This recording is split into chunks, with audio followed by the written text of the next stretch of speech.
माहारियारि मानास हाग्रामानि मोसा जंगल रिट्रेटआव BTR सरकारा समाजारि जेंनानि सायाव साननैनि फोरोंथाय होदों। बाक्सा जिल्लानि सालबारि महकुमानि बेन्दोंआव थानाय माहारियारि मानास हाग्रामानि मोसा जंगल रिट्रेटआव फेब्रुवारि 24 आरो 25 खालाराव साननैनि हाबाफारिजों BTR सरकारा समाजारि जेंनानि सायाव फोरोंथाय होदों। BTRनि सिङाव थानाय मोनब्रै जिल्लानि गोरों-गोरा गोसो गुदुं लाइमोनफोर आरो धोरोमजों लोब्बा गोनां माखासे गुनगोनां सुबुंफोरखौ लानानै समाजाव नुजाथिनाय माखासे जेंनाफोरखौ लानानै BTR सरकारा बे फोरोंथायखौ होनाय जादों।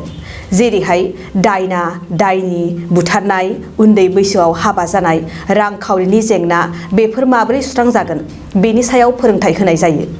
बे फोरोंथाय होनायनि सोमोन्दै Bodoland development foundation director Assam Don Bosco' इउनिभार्सिटिनि प्रफेसार मनजिब मुसाहारिया मा बुंखो खौरांनि गेजेरजों मिथिना लादिनि।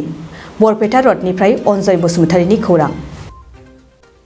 नैबे जोंनि मानास नेशनेल पार्कआव थानाय मुसा जंगल रिसर्टआव मैयानिफ्राय जों मोनसे प्रग्राम लादों। बे प्रग्रामानो जाबाय BTR चेम्पियन्स ट्रेनिं खालामनायनि। जोंहा मोनसे प्रजेक्ट सोलिबाय थादों बे इउनिसेफनिफ्राय बे BTC ओनसोलनि मोनब्रै डिस्ट्रिक्टआव जों बे प्रजेक्टखौ खामानि मावदों। प्लास नर्थ इस्टनि 7 स्टेट्सआव बे प्रजेक्टआ सोलिबाय थादों आरो दा BTC स्पेसिफिक हिसाबै जोङो मोनसे बिराद इन'भेटिभ स्ट्रेटेजि लानानै खामानि मावनो नागिरदों। दायो मोनब्रैबो डिस्ट्रिक्टनिफ्राय जों मोनसे डिस्ट्रिक्टनिफ्राय 25 केन्डिडेट्स भलन्टियार्सफोर जों लानानै फैदों बेयावहाय। दिनैनि हाबाफारिया एबा मैयानिफ्राय जानाय हाबाफारिया जोंहा बाक्सा आरो उदालगुरि डिस्ट्रिक्टनि। दा बेवहाय जों 50टा केन्डिडेट्स बिसोरखौ जों अभारअल जिथुनाखि BTC ओनसोलाव जिखिनि सशियेल इश्यूज दङ बा डेभेलपमेन्ट इश्यूज दङ बैफोरनि सायाव जों माखासे इन्टारभेनसन प्रग्राम लानो नागिरदों। बिनि थाखाय जों BTC ओनसोलाव 100 भलन्टियार्स दायो ट्रेनिं होनो थांगासिनो दङ। नैबे फार्स्ट फेजनि ट्रेनिं जोंहा सेकेन्ड फेजआ चिरां आरो क'क्राझारखौ लानानै क'क्राझार डिस्ट्रिक्टआव लागोन। बियो फैबाय थानाय मार्चनि फार्स्ट उइकआवनो जागोन। दा बे ओनसोलाव जुदि जोंनि समाजनि माखासे जेंना जेंसिखौ फोसाबनांगौब्ला निसय जों रायजो राजाखौ लाफानांगोन।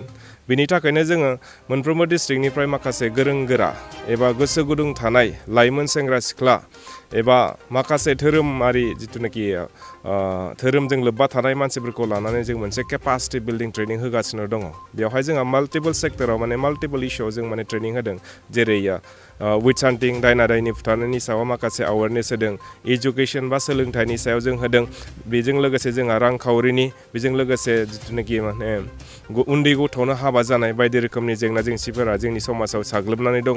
दा बैफोरनि सायाव जों माखासे इम्परटेन्ट जाया जोंनि BTC ओनसोलाव प्रायरिटि जेंना जानानै दङ।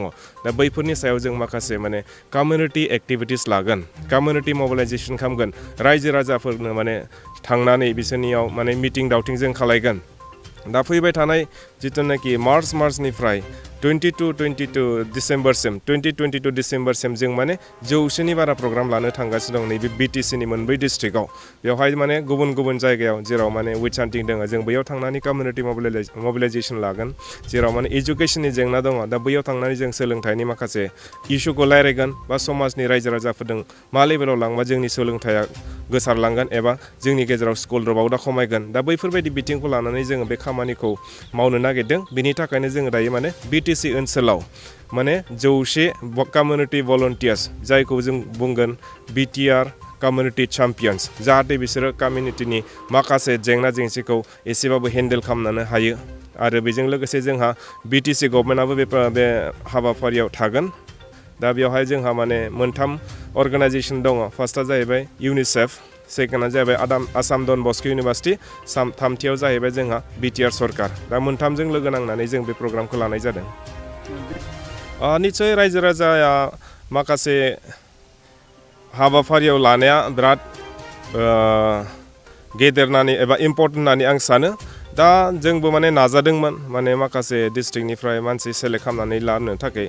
नाथाय माखासे जेंनानि थाखाय माखासेया नुजाफैनो हायाखै एबा माखासेया माने जोंनि जिथुनाखि मावनो लानाय थांखि बेखौ एसे बुजिनो हायाखै जानांगौ बिनि थाखाय जों माने जिखिनि नाजादोंमोन रायजो राजाफोरखौ लाना फैनो बा लाइमोन सेंग्रा सिख्लाफोरखौ लानानै बेवहाय ट्रेनिं होनो नाजादोंमोन एसे माने जोंहा माने केन्डिडेट्सआ माने एसे थालांबाय दा निस्सय फैबाय थानाय समाव जों माने आरोबाव ट्रेनिं लागोन दा जोंहा बेनो प्लास पइन्ट नैबे ट्रेनिंनि गेजेरजों माने मोनफ्रोमबो एरियानिफ्राय जों सासे मोनसे हिउमेन रिसर्स जों खालामनो नाजादों जाय मानसिया जोंनि ससाइटियाव एसेबाबो माने जोंनि गुस्लायनायखौ लाबोनो हागोन दा बेवहाय रायजो राजाफोरा एसे माने पार्टिसिपेसन खालामनाया जोबोद माने गोजोनथाव होननानै आं सानो आरो गोग्गो आदार जाग्रा सुबुंफोरनिसिम मोनसे गोजोनथाव खौरां उदालगुरि जिल्लानि सिङाव थानाय मावरिया गामियाव मनाटिसा गावसुंथा हान्जानि सोद्रोमा हांमा ब्रह्म बिथाङा आसाम स्टेट रुरेल लाइभलिहुड मिशननि गेजेरजों खानस्रि हासार आरो गोबोर हासारजों दिहुनजानाय अर्गेनिक मैगं थाइगंनि गला बेखेवनाय जाबाय गोग्गो मैगं थाइगं जाग्रा गोसो गुदुं बायग्रा सुबुंफोरा